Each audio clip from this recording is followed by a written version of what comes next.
Ladies and gentlemen, it is with much sadness that we must give the 2024 NBA Finals champions, the Boston Celtics, a 3-second clap.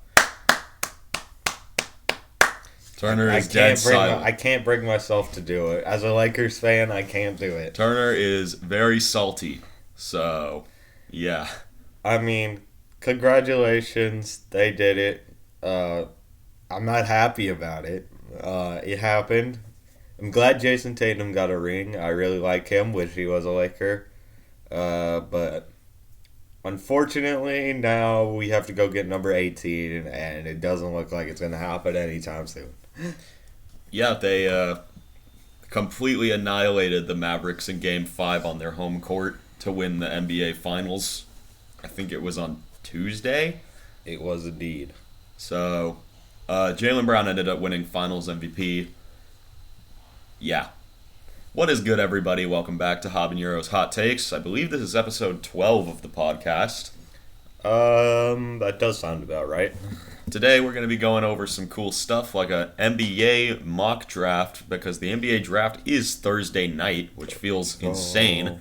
We're going to be discussing recent news, and we're going to get on the topic of the GOAT debate in every single sport.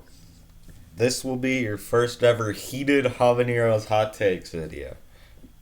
Maybe. So, we are going to get started with NFL because there is relatively low amounts or zero amounts of news going around in the NFL right now. Yeah, we are, I think, about 3 months away now from NFL football being back, though, so that's good news. Yep. But outside of that, really not much happened this week. Ramondre Stevenson, the running back for the Patriots, did get an extension for 4 years, $30 million, which is it's a pretty big contract for a running back, but still, they're running backs. They don't get paid like quarterbacks. Yeah. And I know you guys can't see this, and it's kind of off topic, but Turner, on this mock draft board, is every player compared to each other on like a LeBron scale? Because it says Trae Young is 1.64 LeBron. Yes. And DeAndre Herder is minus 1.34 LeBron. So is LeBron just like the LeBron is the base standard for every player in the league. That's ridiculous. Anyway, back on topic. Ramondre Stevenson signed a contract extension with the Patriots. I think it was today, honestly. It was yesterday. Got it. We're filming this Sunday morning, so when it comes out at 4, probably nothing new will have happened. Hopefully nothing new will have happened. So. Alright, so. Yeah, not much going on in football, honestly, but we could just go straight to the GOAT debate there. Yeah, let's do it. You have Joe Montana versus Tom Brady, and that's really it. That is not really it. I guess you could throw Mahomes. You can very much throw Mahomes in. Mahomes has had a great start to his career, honestly. A good enough start that he's played himself into the GOAT debate already. Clearly, the GOAT's Josh Allen. Don't worry, we're not going to be biased like that. I know for a fact. I love Josh Allen, and he's a fantastic quarterback, but he won't be in the GOAT debate until he gets a couple right. As freaking good as Josh Allen is, and as much as I love the man, he's not the GOAT, sadly. Hey, if he gets a couple rings. He's not the GOAT yet. If he gets a couple rings, he could very much be in that conversation, but I think that deserves a, that was the wrong button. There it is. Hot take button? He's not really anywhere near it, that. I mean, hey, he has GOAT potential. Does Mahomes have 3 or 4 Super Bowl wins? They have 3 Super Bowl rings since Mahomes 4. got there. They lost 1. They have 4 Super Bowl appearances. Okay. Because they beat the Niners, and then they lost to the Buccaneers. They beat the Niners, they lost to the Buccaneers, then they went back the next year, beat the Buccaneers, and then who else did they beat the Eagles. And then they beat the Eagles. And then they beat the Niners, so that's 4. Did they really beat the Buccaneers? I don't think they ever did. I want to say they beat the Buccaneers. All right, hang on. Sorry for our lack of knowledge here. I know. We're out of football season. My knowledge always fades when I'm out of the season, and it comes back once it starts. But, let's see. And the GOAT doesn't always have to be quarterbacks. If we're talking the highest scoring player of all time, it's Adam Vinatieri. There's no way you actually brought that up. All right, they have 3 championships. Got it. 2020, 2023, and 2024. All right, so 2023 they beat the Philadelphia Eagles. 2024 they beat 2024 the Niners. They beat the Niners. I want to say 2020 they also beat the 49ers. Yeah. I want to say they beat the Buccaneers, but I'm not sure. They lost to the Buccaneers. They got crushed by the Buccaneers. I mean, it's shocking that Patrick Mahomes is even in this debate. He had a huge down year this year compared to his previous stuff. So I will need to figure out who they beat. They beat the Buccaneers. Not the Buccaneers, the Niners. It was either the Niners or the Buccaneers. It was the 49ers. Yeah, it was also the Niners. All right, so they beat the Niners twice, and they beat the Eagles. Mahomes has 3 championships, and I don't know how many Joe Montana has. I want to say it's probably like 4. Tom Brady has 5+ for sure. I think it's probably Tom Brady, in my opinion, because he took a franchise that... Montana has 4 rings. He took a franchise that was not really considered to be one of the best franchises in the NFL. Like, you had the Steelers, and you had the Cowboys, and you had the 49ers that were the best. And Tom Brady has 7 championships on his own. All right, so here's the thing. I'm going to lead towards Tom Brady in this debate for now. I don't like Patrick Mahomes, but if he continues this run that he's been on early in his career, he's still got maybe 10 years left in the league. Like, he has a long way to go, and he's already got 3 rings. So. Yeah, but that would mean he has to win, in order to match up with Brady, 4 out of his next 10 years in the league. I mean, he's won, what? 3. 3 already? And out of how many years? He's either played 6 or 7 already. That's pretty good odds. But, and he's going to lose Travis Kelce at some point. Yeah. And they've been losing a lot of players to off-the-field issues recently.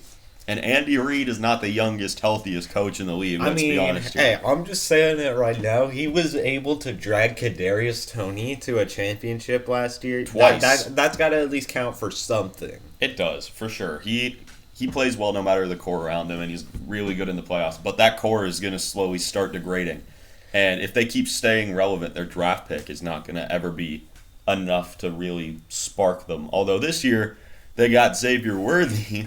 So as much as I dislike the Patriots and the Chiefs as a Bills fan, yeah, they're the 2 teams with the quarterbacks in the GOAT debate. I think Montana is great. I think that him versus Brady was a debate ended a while ago. Yeah. But in this debate, I'm going to personally side with Brady just because of the more rings and his time in the league. Like, Patrick Mahomes definitely has potential to join him in the GOAT conversation by the end of his career. But I don't think we're at the point where we can be making comparisons between them yet until Mahomes approaches his ring total. So yeah, and you could make the argument that Tom Brady had an easy walk to winning his division every single year, which you can argue the same for Mahomes. It's Chargers, Raiders, and Broncos. But the Broncos and Raiders suck. The Chargers are just known for choking leads. The Bills and the Jets were absolutely horrible when Tom Brady was playing in that division, winning championships, and the Dolphins were not much better. So yeah. It was a cakewalk of a division. But still, I'm going to give credit where credit is due. Tom Brady is the GOAT in my eyes. 7 championships in all. All right, so I think that wraps up our NFL segment for this week.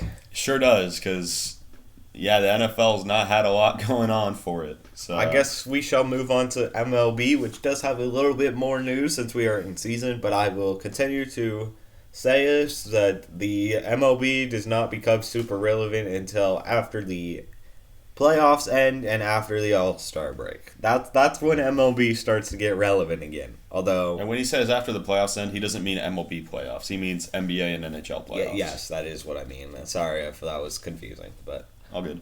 For MLB news this week, yeah, there's been a couple of important injuries.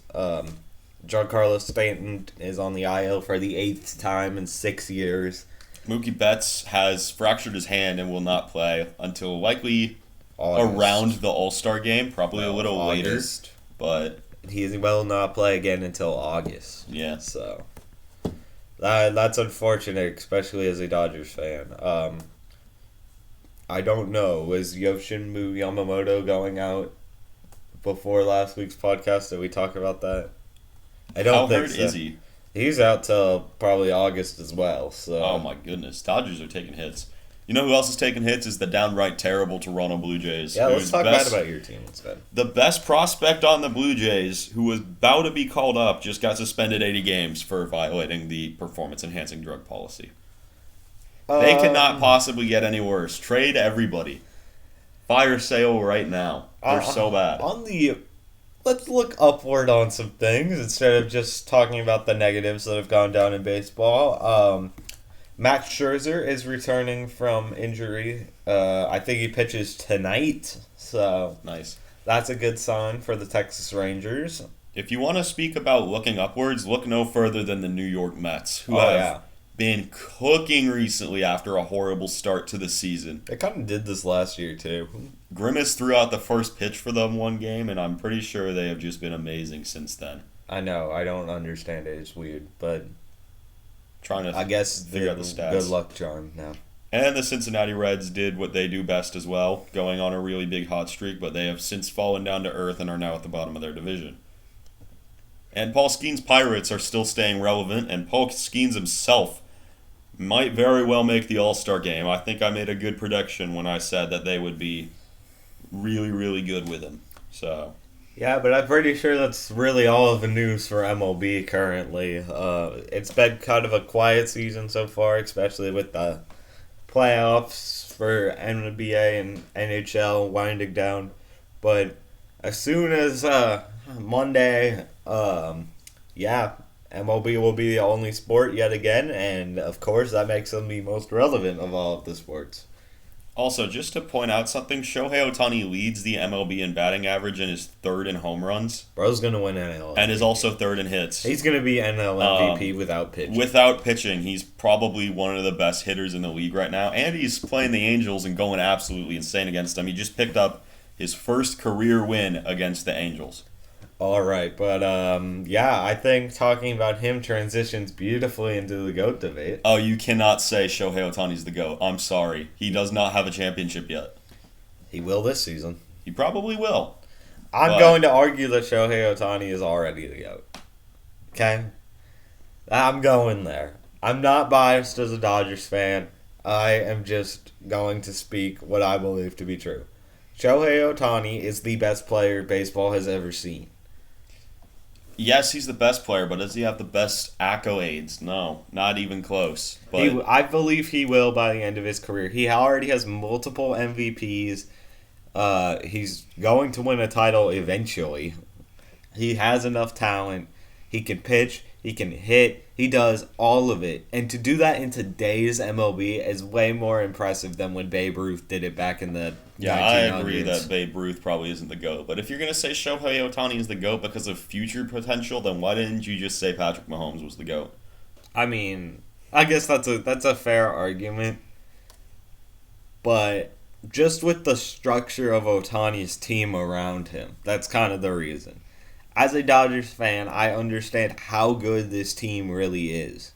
And I know that they are going to win championships. Like, there was a reason we signed all of these players. And that's why I know Ohtani is going to get one eventually. I just want to point out that Patrick Mahomes and Travis Kelce were the only good players on that Chiefs team. And, Tom Brady and maybe Rob Gronkowski were the only good players when he was winning championships on his team. That's not true. They had Randy Moss for a couple. For a few seasons. But it really feels like, honestly, that Shohei Ohtani could not carry the Angels to the playoffs even. Well, they kept getting injured. I think if their team was able to remain healthy, they would have made the playoffs a couple of times. Yeah. But Anthony Rendon doesn't play, Mike Trout doesn't play, and then it's just Shohei, and there's really not much you can do. On the pitching side, they had some good guys. They had Sandoval, they had Detmers, they had Suarez at one point. They weren't that good yet. That's the problem. They were still developing. The Angels team was never really good. I know, and the Chiefs team was never supposed to be good either. I mean, they had some good aspects of their team, like defense and Travis Kelce, but everything else feels like Patrick Mahomes just did. And I know we said Patrick Mahomes wasn't the GOAT, but now Shohei Ohtani is playing with one of the best super teams of all time, and you got to weigh a little bit on that to decide some things. All right, so here's basically what I'm going to go with. I think that Shohei Ohtani is the most talented player in MLB history, but I also kind of agree that he can't be the GOAT until he at least has a couple of rings. So, he's got to go earn it. I mean, he did win the WBC, which I think should count for something. Definitely does. But I think Babe Ruth, just because he has 7 rings, is still currently the GOAT of MLB. And I don't think that changes until Shohei Ohtani goes and wins a couple of championships. I still think Shohei Ohtani is the most talented player in the league history, but he's definitely not the GOAT yet. I know he will be probably by the end of his career. I'm just going to say that. That might be a hot take, but I think Shohei Ohtani is the GOAT by the end of his career. And that's what I'll go with. How many championships did Ted Williams win? Ted Williams. Because in a league where almost every player will tell you batting average is more important than stuff like hitting home runs and stuff like that, Ted Williams is probably the best batting average hitter of all time. So, I mean, if he has enough championship rings, not wings, that might be my decision for him. I don't think he has any. Although it looks like he did not win a single one. I don't know if this is wrong. Hang on, let me double check. He never even played in a World Series. Okay, he can't be my MVP. Don't go there. He cannot be my MVP then. Man, baseball seems like it's the sport with the most controversy as to who its MVP is. I mean, the thing about this is the history of the MLB is a lot different than any other leagues. Like, you had steroid era and stuff like that. You got steroid era, you got before integration, like there was a lot of history and a lot of fluctuation between different eras of baseball. I mean, Jackie Robinson might be the GOAT. Jackie Robinson could be discussed for obvious reasons. I mean, Barry Bonds could be up there, but he took steroids, obviously. Like, it's just... MLB is a confusing sport when it comes to the GOAT debate, because a lot of legacies are tarnished in MLB just because of the time that players played at. And it's kind of weird. And I think because Shohei Ohtani is playing how well he is in today's version of the MLB, even though he has no rings, puts him in the conversation. Like, that's just... Yeah.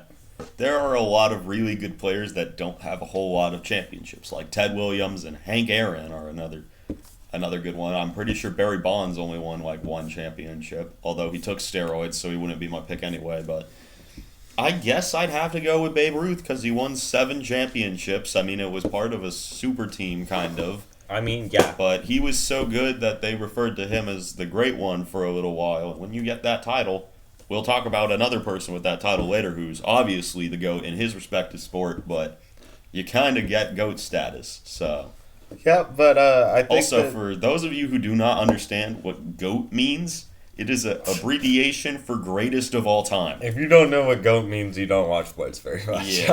I'll give you that. All right, I think that's baseball, right? Yeah, but I think that means it's time to move on to one of our 2 playoff sports, the NHL.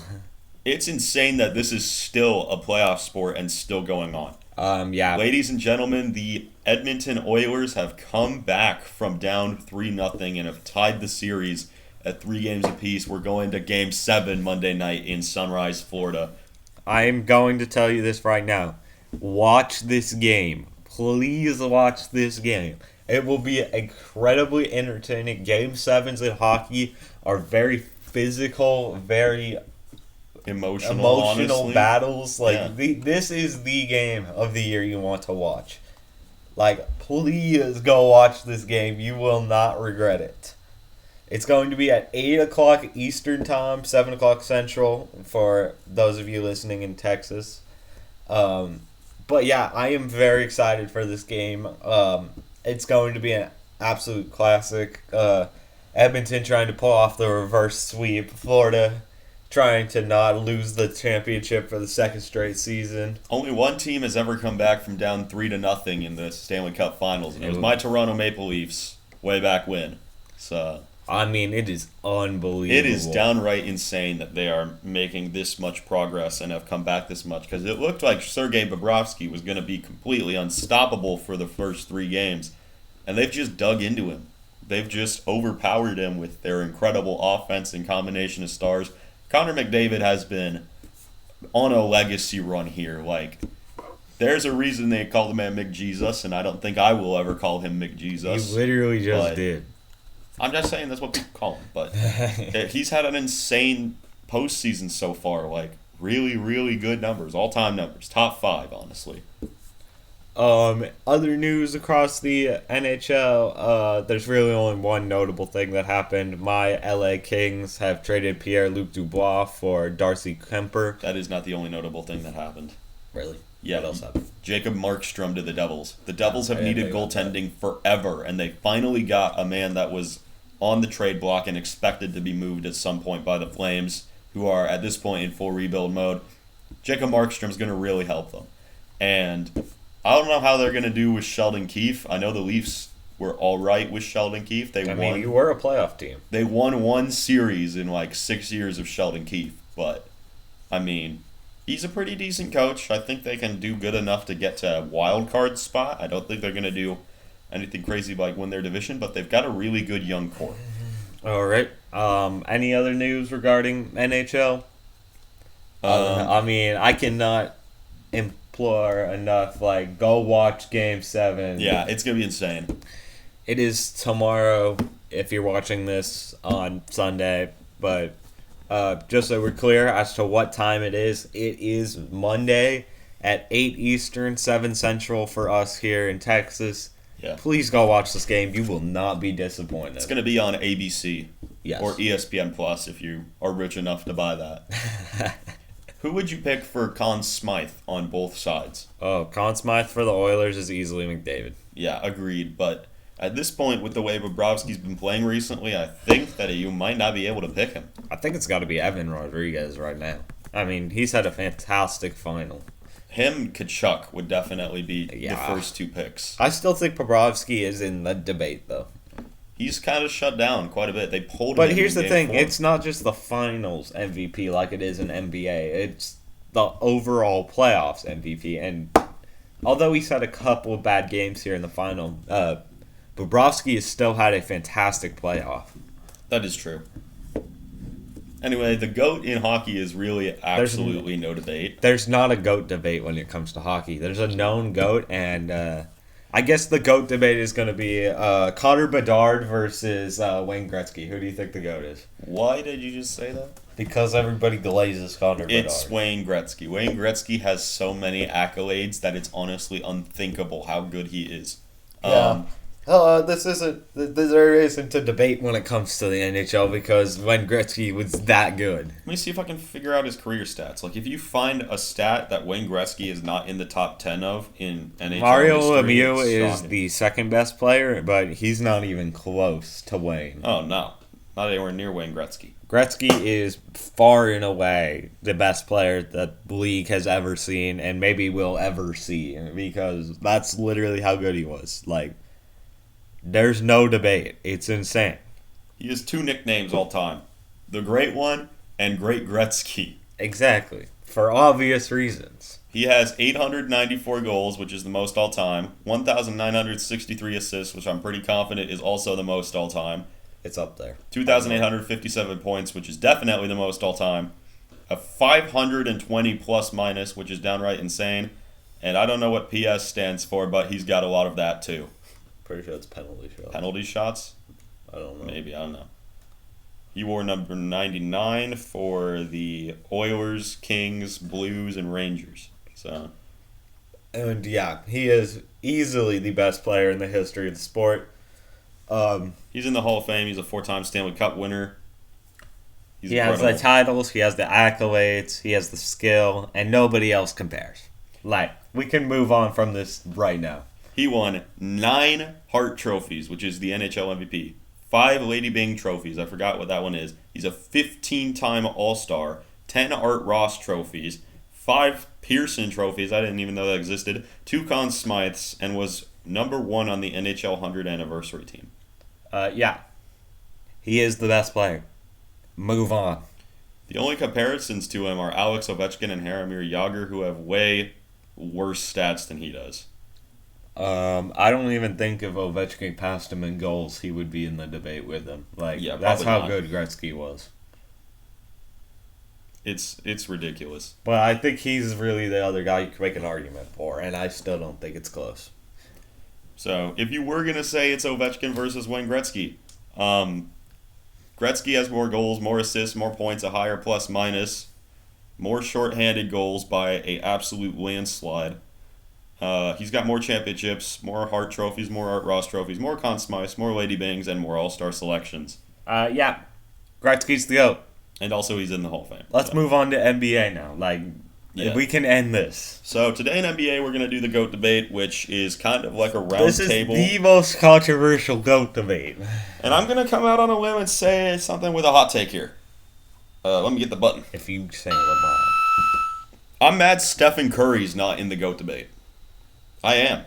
I'm very angry that he's not in the GOAT debate. I think Stephen Curry is a great player, but his defense is what keeps him out of the GOAT debate. He has revolutionized the game of basketball with his style, and nobody else other than, Michael Jordan. I'd still take LeBron, Jordan, or Kobe in front of him. I think he's better than Jordan all time. Not Jordan. Not Jordan. Whoa. Just for clarity, not Jordan. Whoa. He's better than LeBron all time. LeBron fans have left your podcast. Yep, sure have. I do not mind. Stephen Curry's not better than LeBron all time because LeBron played better defense. If Curry played better defense, he would be in the GOAT debate. That's the one thing that leaves him off. He's a point guard and a debate with a bunch of shooting guards and small forwards. Well, shooting guards and small forwards are the position that plays the most offense and defense versatility, unless we're talking centers. I mean, Stephen Curry has been the centerpiece of a dynasty. I mean, that's the thing about point guards, is you have to be an extremely dominant point guard in order to make up for the lack of defense at that position. I understand that's not a defensive position, but every other position has a defensive requirement that is held to a higher standard than point guard is. And I don't really understand because point guards are often some of the most talented offensive players on the team, and yet none of them play any defense on each other, which is kind of why they're all super good offensively. No offense to point guards. I understand y'all would all cook me. I guess if you have to say there's one point guard that is the best at defense, it's probably Paul George, and he's a really big point guard. He's not really a point guard. He feels much more like he's a shooting guard, small forward. Yeah, he is. If we're talking defensive-heavy point guards, I don't think there's really one in Jose Alvarado. Alex Caruso. Who, speaking of Alex Caruso, one of the most mind-boggling trades just happened where the Thunder got Alex Caruso for Josh Giddey. Why? It's a huge win for the Thunder. I think the Bulls are trying to get younger in this trade because they have a very old, aging team, which is understandable when you have DeMar DeRozan, Zach LaVine, and Lonzo Ball. Yeah, DeMar DeRozan, respectfully, is probably past his prime at this point, and Vucevic too.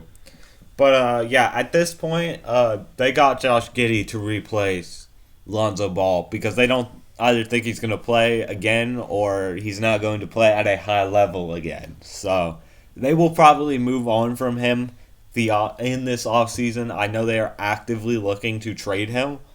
So, we'll see what happens there. But they got Josh Giddey to replace Lonzo Ball. I don't really know why they traded Alex Caruso. And this is a huge win for the Oklahoma City Thunder. And I mean, huge win. This immediately puts them in championship conversation next year because this gives them a lockdown defender who could literally lock down any player. Who beat them? The Mavericks? Yes. Alex Caruso could lock down Luka Doncic next year. That's a hot take, I think. Alex Caruso is the best guard defender in the NBA. That's not a hot take. That is a hot take. That is not a hot take. Who else are you arguing? Drew Holiday? Yes, for sure. I mean, Derek White, Drew Holiday. I mean, they're both good, but if you watch Alex Caruso, he is on another level at guard defense. Like, as a former Laker, like, I watched him help us win a championship. He is extremely talented at defense. The Bald Mamba is insane. Yeah, I think this move instantly makes the Thunder better because Giddey and Gilgeous-Alexander, seem to have a bit of a rift between the two of them where they have kind of this similar It's because they're both offensive players. Like, Yeah, they just don't they don't fit well on the court together. Exactly. Now you have a guy who can make threes and you can go play defense. Like, he's going to impact their team positively. Like, him and Gilgeous-Alexander are both fantastic defensive guards. Like, that is one of the best defensive backcourts in the league. Yeah, agreed. It's probably them in Boston.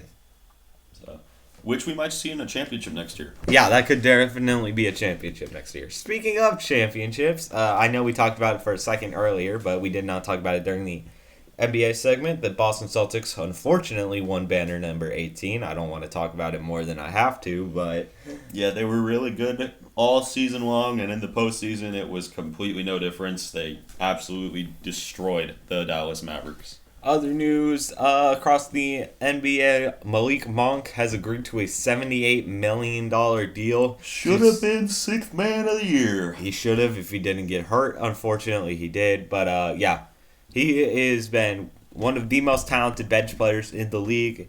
And he's going to remain with the Sacramento Kings for a couple more seasons. Good for him getting the bag. Another former Laker, somebody I really wish we didn't let walk. There's kind of a lot of those guys in the league, I'm not going to lie. And another possibly big L for the Lakers is that they hired J.J. Redick as their head coach. All right, okay, this is not a big L. This is this is an experiment. Yes. This is either going to go really well or really terrible for the Lakers. Yeah, Jaxson, that's pretty much like if I played on the Lakers and I hired you as my head coach, though, as my podcast co-host. Yeah, exactly. Because LeBron and J.J. Redick have a podcast, and now they're head coach, and yeah, it's interesting. That podcast is going to be hecka interesting when the Lakers are like 500 halfway through the season. I don't think they're going to keep the podcast going into the season, or else things might get kind of heated on there. LeBron's going to complain about his playing time or something. Yeah. Anyway, back to the GOAT debate. They're just going to give out the game plan every week on the podcast. We have been talking too long on actual news. Back to the GOAT debate. I think it's Michael Jordan. I agree. The 6 championships and the dominance he had over that era and the respect he commanded from everybody in basketball itself just kind of speaks for itself, in my opinion. I'm going to put this clear. I am a huge Kobe Bryant supporter. Kobe is my GOAT, but I know deep down that Jordan is the GOAT of the NBA. Like, it's not that difficult. Like, I understand LeBron people are going to be like, oh my gosh, where is LeBron on this list? LeBron can have his scoring record LeBron and his is negative winning percentage in NBA Finals games. LeBron is good. I don't like LeBron personally. That is not what's holding him back on this GOAT debate. His resume in the finals is not as good as Jordan's or Kobe's. I understand that he was playing against some of the best teams in league history when we're talking about the Golden State Warriors dynasty. Like, I understand why you would lose to that team. Kevin Durant, Stephen Curry, Klay Thompson, and Draymond Green were forced to be reckoned with. And you forgot All-Star DeMarcus Cousins. Yeah, I did forget DeMarcus Cousins. No crap to DeMarcus Cousins. The He's a good Raptors player. beat them. Why couldn't LeBron? Well, they didn't have Klay they didn't have Klay or KD. So, I mean, I'll give that to you. Yeah, but still, LeBron, like, he's a good player. He's number 3 on my list. And I understand he has a lot of accolades. Scoring title, playing in the league for 20 plus years. I mean, he's a good player. And definitely one of the all-time greats in the sport. But Michael Jordan revolutionized the NBA. Without him, the NBA would not be the same. Without Curry, the NBA would not be the same. Just pointing that out. I think Michael Jordan's impact was bigger. Everybody looks up to Michael Jordan and Kobe Bryant, and their play styles are very similar because Jordan influenced Kobe, and then Kobe has now influenced the next generation, and Michael Jordan still has an impact on the league today. Michael Jordan was the start of the GOAT debate, and LeBron is kind of like the end of the GOAT debate. I mean, although Wembanyama could make an impact, but he's not got nearly the same play style. There's a lot that can happen, but at least for now, Jordan is still the best player that the league has ever seen. Yep. No, little bit of debate, but not much. I will give LeBron his credit. I will give Kobe his credit, but Jordan is still number one. If you ask me to rank the top three, I'm going to give you Jordan, Kobe, LeBron. I think I agree with that. And then Curry would be my number 4. And I think it's Curry or Shaq or Kareem. Probably Kareem Abdul-Jabbar would be my 5. If we were going off pure championships, it'd be Bill Russell. But I mean, I think if you're going to have the top 6, it has to include Stephen Curry, Shaquille O'Neal, Kareem Abdul-Jabbar, Kobe Bryant, LeBron James, and Michael Jordan.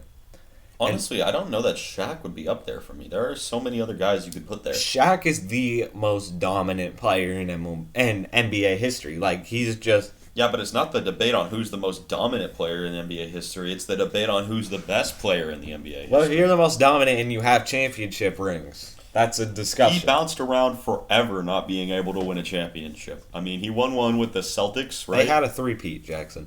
Yeah, the Lakers had a 3-peat. He had a 3-peat. And then he got one with the Celtics, so I think he has 4. We're not going to talk about his rings past the Lakers' time because, well, by the time he won those rings later in his career, like, he wasn't the same player that he was. He was just a corpse of his former self on the court. Yeah, because it's hard to maintain the play style that he had late into his career. Like, I mean, I understand that.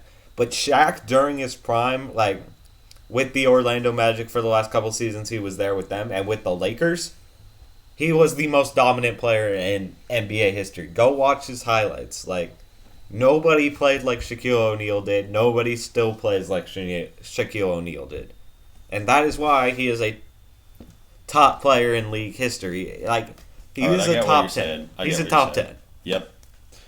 We're going to move on from that and go to an NBA mock draft because the draft is Thursday night and we want to make our predictions for what's going to happen. So Turner's going to draft for the odd teams. Are we gonna do trades or not?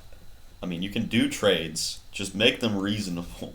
Yeah, you can offer a trade to one of the even teams. Okay, so you're going to go first with the Atlanta Hawks? Are you going to try and trade or not? No. Okay, I know a lot of news about the Spurs possibly trading, so... But, yeah, if I look down here at the depth chart, there's obviously one position lacking for the Atlanta Hawks. They really do not have a starting power forward. Jalen Johnson, their current starting power forward, is really a small forward. So this ain't much of a decision. I'm going to select Alex Sarr out of France, 6'11", very talented player. We've seen a lot of international players taking the league by storm recently, but I will draft Alex Sarr. He probably will go number 1, honestly. Yeah, agreed. But I shall take him. Welcome to the Atlanta Hawks. Yeah, definitely fills a void they need at power forward. All right, Jaxson. The Wizards have an absolutely horrible team. I just want to point that out first. They literally have a Jared Butler starting at point guard. Normally that's actually cool, but... Yeah, and where's Kyle Kuzma on this list? Why is he backing up to Anthony Gill on this depth chart? No idea. This depth chart This depth chart's a little odd. Okay. But yeah, they gave Jordan Poole the big money. I think he's going to play shooting guard. They could also use a center. Marvin Bagley's not the best, but I think their need is much more, at point guard. They have a really terrible point guard selection right now. You want to look at just point guards? So I think they're going to select... Here are your point guards. Ooh, I don't know about any of these guys. Here's your shooting guards. Yeah, Reed Shepherd is a 6'1" shooting guard. Yeah, he's pretty short for a shooting I think guard. they can take him and put him at point guard. Yeah, are you sure you want to do this? There's a lot of other ways you could go. Like, I know you were talking about center, like Quilligan is here. They do need a center. I think their need of a point guard is more, so I think I'm going to take Reed Shepherd with the Washington Wizards' second overall pick. All right, Reed Shepherd it is. He's fantastic. Really good. All right, Houston Rockets at number 3. This team is on the rise. They sure are. Fred VanVleet, Dylan Brooks. I don't like Dylan Brooks. He's not that good, but Amen Thompson. Şengün. Where is he? Why is he not starting? Because he's hurt on the depth chart. So I think for them, Jalen Green is the potential superstar in this team. I think the only thing they need is forward depth. I'm either going another guard or I'm going another forward. But yeah, Zachary Richard out of France is a small forward at 6'8", could very easily play some power forward for them. He's another very talented international player, and if you can't tell, I really like international players because they've been taking the league by storm. They have. The best players in the league right now are mostly international players. So I will take Zachary Richard with the 3rd pick. He's considered a lottery talent for sure. Yes. All right, the Spurs. San Antonio Spurs. The Spurs have Wembanyama, which is going to be nasty, and they got Keldon Johnson, which is also going to be nasty. As far as guard goes, they definitely need a guard, and they definitely need a center. But I think it would be downright evil of them to pick Donovan Clingan from the Yukon Huskies and pair him next to Wembanyama. They also have the 8th pick, so they can sit and wait for a little bit on a guard, or they could trade and get a good one. So I think, for them, the selection is probably Donovan Clingan. Yeah, that's really a disgusting pairing. If Putting they do 7'1", 282 Donovan Clingan next to Victor Wembanyama is downright stupid. All right, the Detroit Pistons. This team needs help. Bad. They got Cade Cunningham. They got Cade Cunningham, and they got Asar Thompson. That's really about it. Jalen Duren's not bad either. But yeah, this team needs help. A lot of help. All right. I have honestly no idea who to draft here. I might have to look into a trade here because I don't really like any of the players that are available here for the Detroit Pistons. Like, I really don't know who to draft. This is a lot of point guards, and they don't really need point guards. Alright, I'm going to look into trading this pick. Jaxson went to the bathroom. He'll be back in just a second. And I'm going to offer a trade with the San Antonio Spurs. I want the 8th pick and the 35th pick for the number 5 pick. I think that's a pretty fair trade. Alright. Let's see what he thinks about this. All right. You're back. Okay. Jaxson, I'm offering the San Antonio Spurs a trade. Sorry about that. I had to make a quick run. And I was just thinking the Spurs definitely could trade a pick. I would like to send you pick 5 for pick 8 and pick 35. What? Yeah? All right. You got a deal? Yes. All right. You are now on the clock. I get pick 5 or pick 8? Pick 5 for pick 8 and pick 35. Okay. Yeah. There's really no overall ridiculousness here that I see for, like, a need. There's definitely one guy that stands out, though, out of all these guys, and it's Stephon Castle. Stephon Castle. Yeah, that's a good pick. From UConn. Pairing it up with Donovan Clingan, so they already have some chemistry together. This dude is an insane scorer. He can shoot the 3. He's 6'5" at point guard, which is going to help him out a lot. It's really good. And he's super young, too, so they can develop him a lot. All right. Now we have the Charlotte Hornets, a team which really should be better. This is going to be my selection, actually, because it's yes, it is. Even number. I forgot. So you get to pick twice in a row because I went. Well, Melo Ball is great, for sure. And pairing him with another guard that they have in Brandon Miller, fantastic too. Just Miles Bridges. Miles Bridges is a free agent. Miles Bridges is a free agent. If they get him back, I think that they have a decent chance to really do something here if they can get some, better big help. But at this point in the draft, basically everybody is a forward or a guard. Other than one guy from France. His name is, I don't really know how to pronounce it, Tijani Saloon? Salahoun? Yeah, I don't know how to pronounce it. Is this who you're wanting? He's nicknamed the French Giannis. He's a huge reach, but he's also got probably one of the best upsides in the league. Are you possibly open to trading this pick? I think they would take Tijani Saloon, or however it's pronounced. All right. I'm going to take him. All right. You have selected him. He's absolutely shredded. All right. I'm back on the clock. I have the Portland Trailblazers. And where do I even start with this team? You have DeAndre Ayton. They are in a bad position.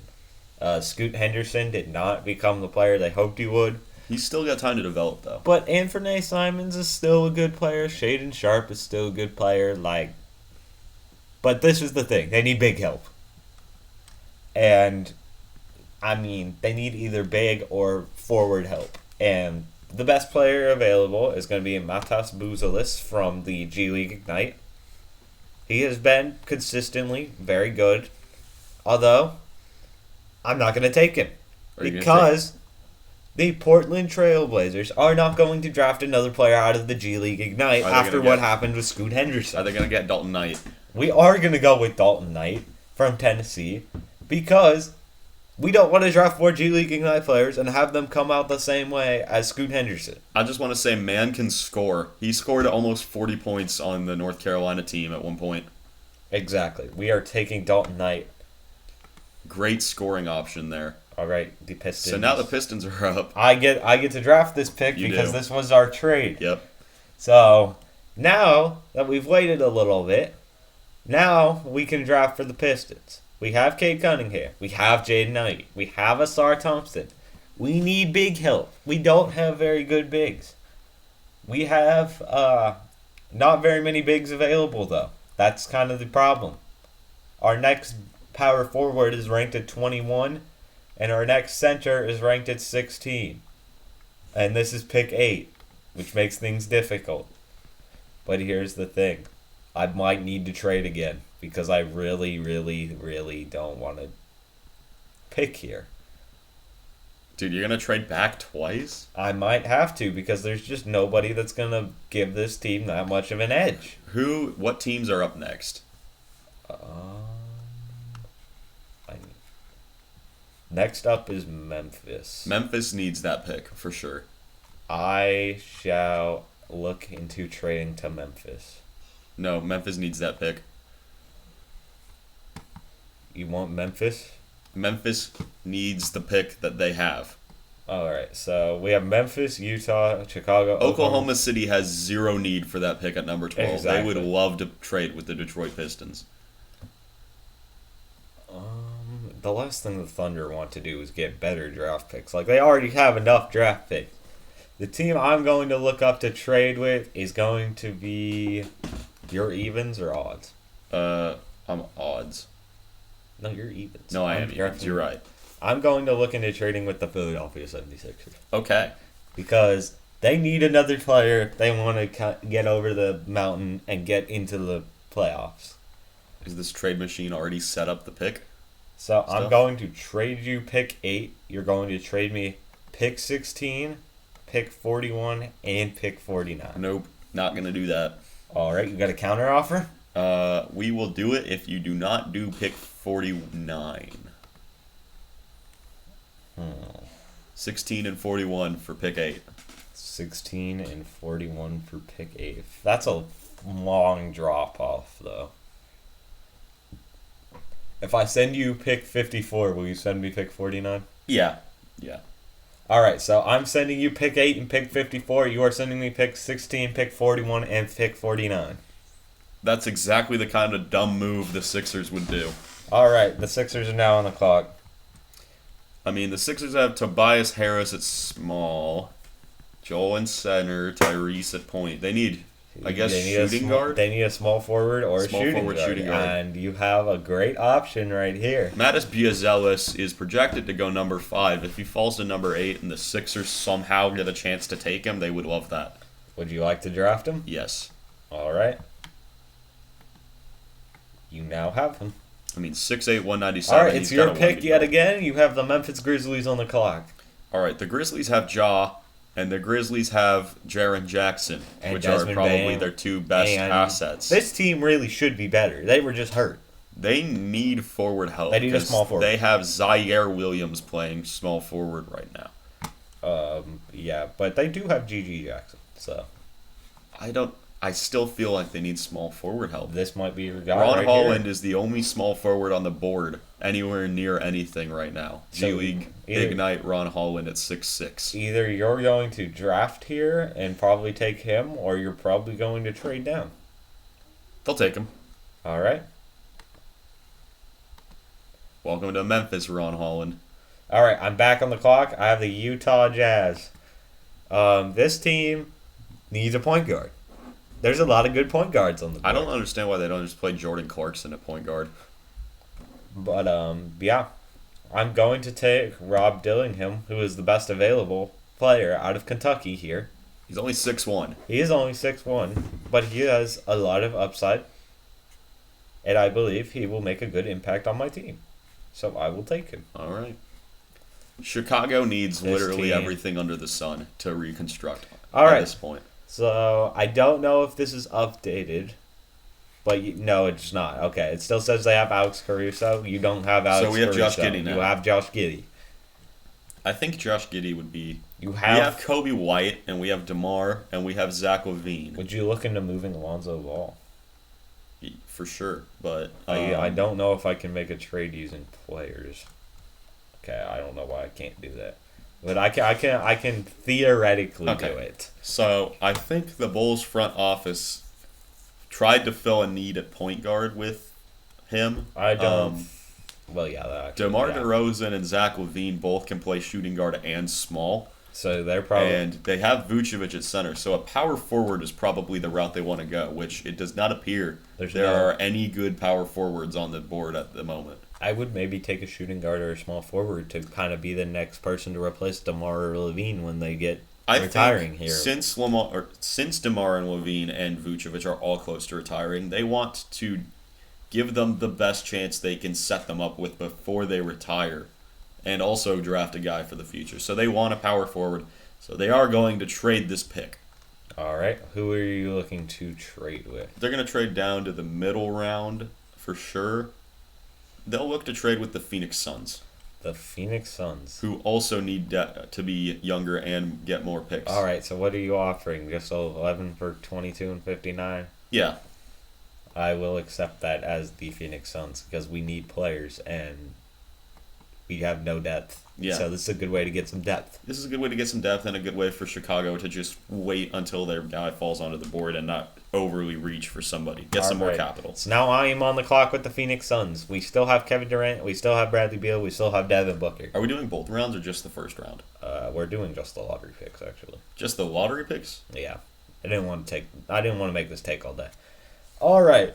So we have Devin Booker. We have Bradley Beal. We have Kevin Durant.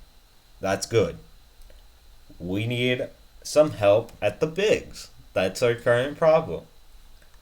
I know some people might consider this a reach, but Are you taking I'm Zach going Edey? to go ahead and take Zach Edey Oh my gosh. to put on the Phoenix Suns. If you put this man next to Bol Bol, that might be absolutely That's disgusting. just like having Yusuf Nurkic next to Bol Bol.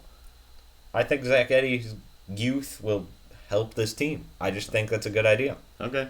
So I'm going to take him, and we're going to put a 7-3 center on the Phoenix Suns. It's now your pick again. All right. This is the best team that we've drafted for yet. I have Shea. I have Caruso. I have... They would have loved to have had Zach Edey. I'm just going to point that out. Yeah, they're really disappointed that they couldn't have gotten him. Because they don't really have a big center. All they've got is Chet Holmgren. Exactly. I'm kind of sad that my guy got taken, but that's the draft. Mm-hmm. Yeah, there's not really another good center to take right now, though, which is really disappointing.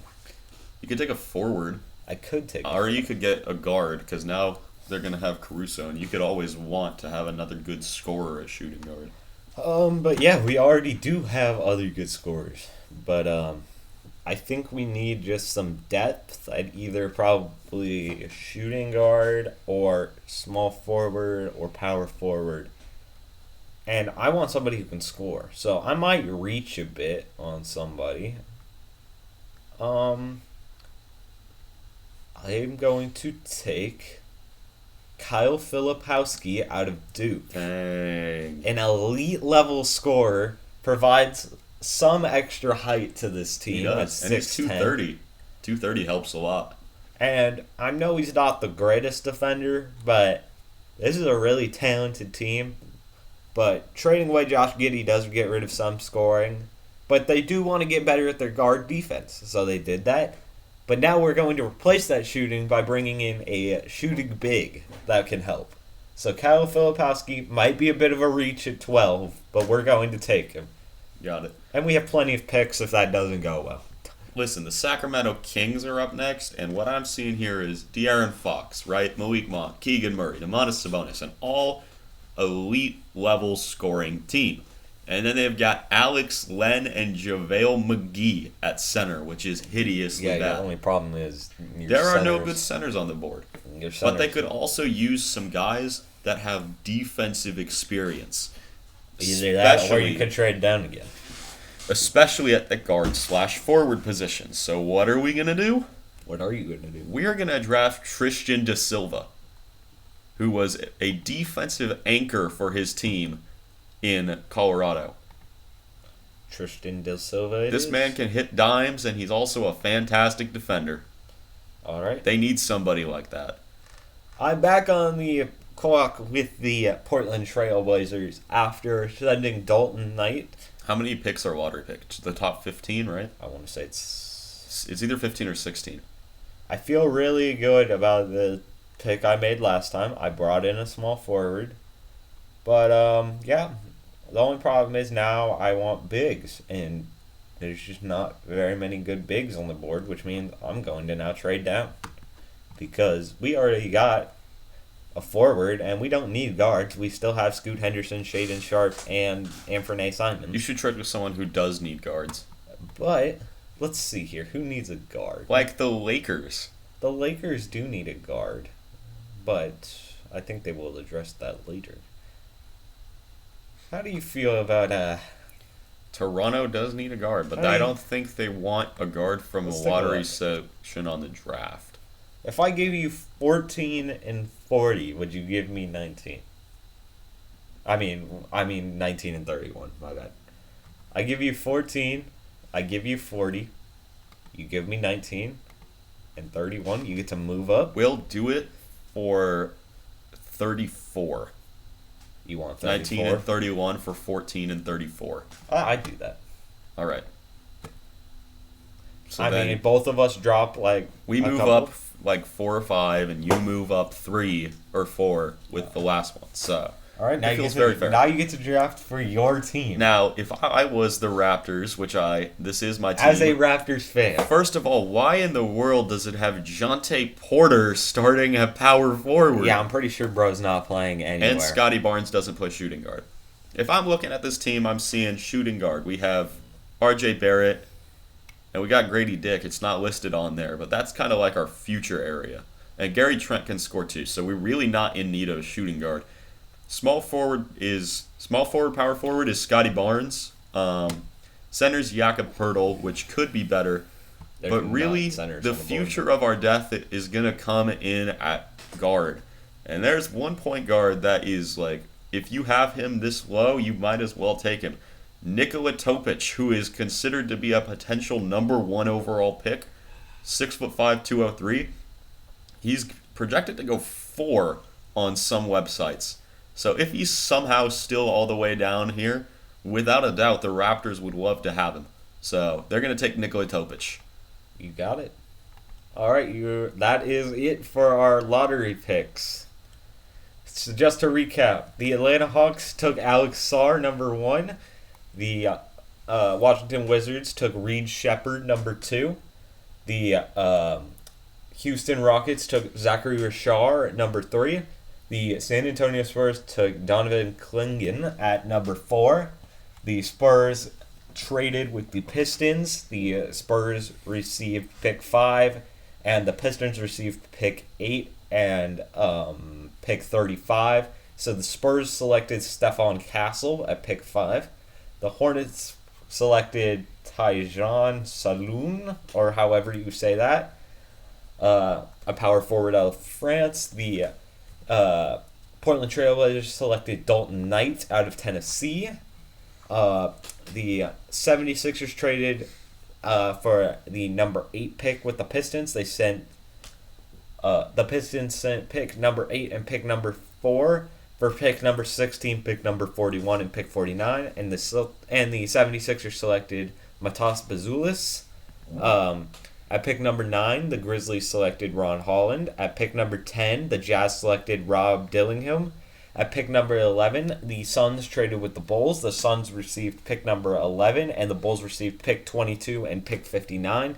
The Suns then proceeded to select Zach Edey. I think that's probably the most head-scratching one out of all of them, in my opinion, because they already have, what's his name? I'm forgetting it. Yusuf Nurkic, yes, exactly. Who seems very similar to Edey, but Edey gets some, younger and gives him some more depth, I guess. Next up, the Oklahoma City Thunder selected Kyle Filipowski. The Sacramento Kings selected Tristan De Silva. De Silva. Yeah, I'm sorry. Okay.